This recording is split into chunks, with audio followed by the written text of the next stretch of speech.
কোরবানির পশু জবাহের সময় প্রথম ভুল আমরা করে থাকি, আমার নামে কোরবানি। কার নামে কোরবানি গো? আমার নামে কোরবানি না।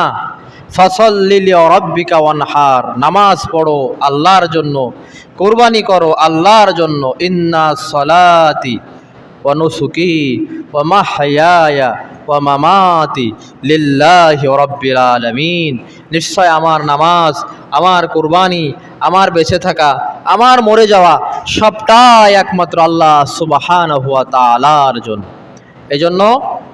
এই জন্য বলতে হবে আল্লাহর নামে কোরবানি আমার পক্ষ থেকে। কোরবানি কার পক্ষ থেকে হবে?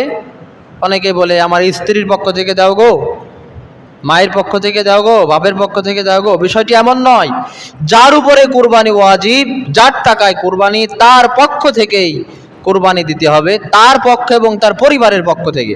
নবী যেভাবে বলতেন, এই কোরবানিটি মুহাম্মদ সাল্লাল্লাহু আলাইহি সাল্লাম এবং তার পরিবারের পক্ষ থেকে।